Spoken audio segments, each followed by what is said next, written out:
সম্মানিত শ্রোতা, এখন আমরা শুনব শ্রদ্ধেয় লেখক বনফুলের ছোট গল্প অদ্বিতীয়া। এক। বেশ ছিলাম।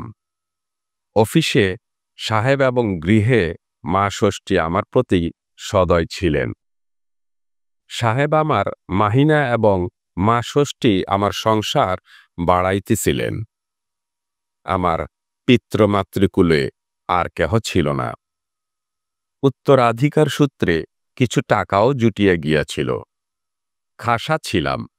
প্রভাবতী অর্থাৎ আমার গৃহিণী গড়ে বছরে 1.5টি করিয়া সন্তান প্রসব করিয়া 4 বৎসরেই আমাকে 6টি পুত্র কন্যার মালিক করিয়া তুলিয়াছেন।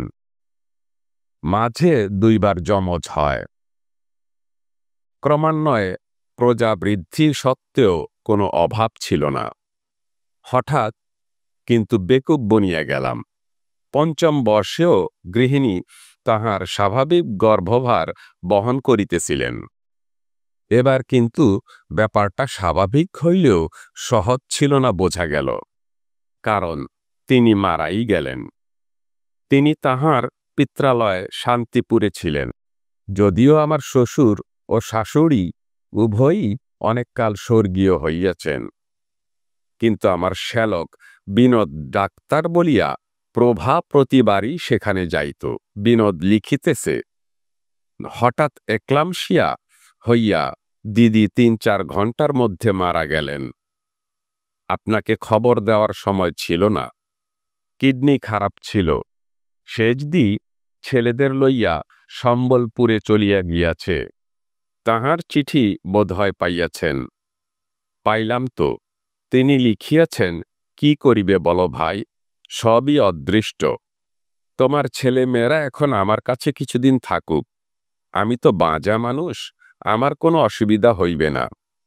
ছেলেরা ভালোই আছে, কোনো ভাবনা করিও না। কিং কর্তব্য বিমূঢ় হইয়া ছুটির দরখাস্ত করিলাম।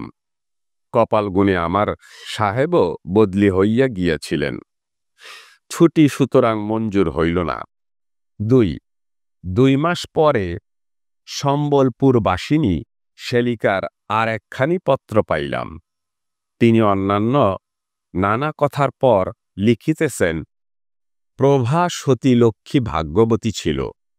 সে গেছে, বেশ গেছে। জাজাল্যমান স্বামী ছেলে পুলে সব রেখে গেছে। কিন্তু তোমার তো তা বলে সংসারটা ছারখার করা তো ভালো দেখায় না, উচিত নয়। আমার কথা শোনো, আবার বিয়ে করো তুমি। এখানে একটি বেশ ডাগর-ডোগর মেয়ে আছে। যদি তোমার ইচ্ছে হয় বলো, সম্বন্ধ করি। আমার তো মেয়েটিকে বেশ পছন্দ। তোমার নিশ্চয়ই পছন্দ হবে। ইত্যাকার নানারূপ কথা। 7 দিন ভাবিয়া, অর্থাৎ 1 টিন চা ও 5 টিন সিগারেট নিঃশেষ করিয়া আমি এই চিরন্তন সমস্যার যে মীমাংসা করিলাম তাহা মোটেই অসাধারণ নয়। শেষ দিকে যে পত্র দিলাম তাহা অংশত এইরূপ। বিয়ে করতে আর ইচ্ছে হয় না। প্রভার কথা সর্বদাই মনে পড়ে। কিন্তু দেখো শেষদি, আমার ইচ্ছে অনিচ্ছের উপর নির্ভর করে তো সংসার বসে নেই। সে আপনার চালে ঠিক চলছে ও চলবে। সুতরাং ভাবপ্রবণ হওয়াটা শোভন হলেও সুযুক্তির নয়, এটা ঠিকই।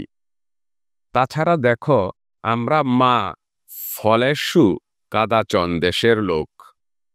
আর তোমরাও যখন বলছো তখন আর একবার সংসারটা বজায় রাখবার চেষ্টা করাই উচিত বোধ হয়। দ্বিতীয় পক্ষের বিয়েতে আবার পছন্দ অপছন্দ, তোমার পছন্দ হয়েছে তো? ক্রমশ বিবাহের দিন স্থির হইল। সম্বলপুরেই বিবাহ। সেজদি বুদ্ধিমতী লিখিয়াছেন, ছেলেদের লাহোরে বড়দের কাছে পাঠিয়ে দিলাম। বাপের বিয়ে দেখতে নেই। স্বস্তির নিঃশ্বাস ফেলিলাম। যথাকালে সাহেবের হাতে পায়ে ধরিয়া সপ্তাহখানেকের ছুটি লইয়া সোজা রওনা হইয়া পড়িলাম। একাই। এ বিয়ের কথা কাউকে বলিতে আছে? কি ভাবিয়া গোঁফটা কামাইয়া ফেলিলাম। একে এই কালো মোটা চেহারা, তাহার উপর কাঁচা পাকা এক ঝুড়ি গোঁফ লইয়া বিবাহ করিতে যাইতে নিজেরই কেমন বাঁধ বাঁধ ঠেকিতে লাগিল। বিবাহ বাসর।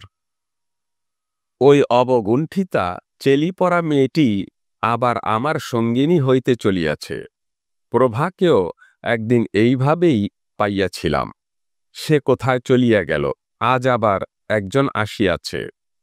ইহার কিডনি কেমন কে জানে। নানারূপ এলোমেলো কথা মনে আসিতে লাগিল। প্রভার মুখ বারবার মনে পড়ে।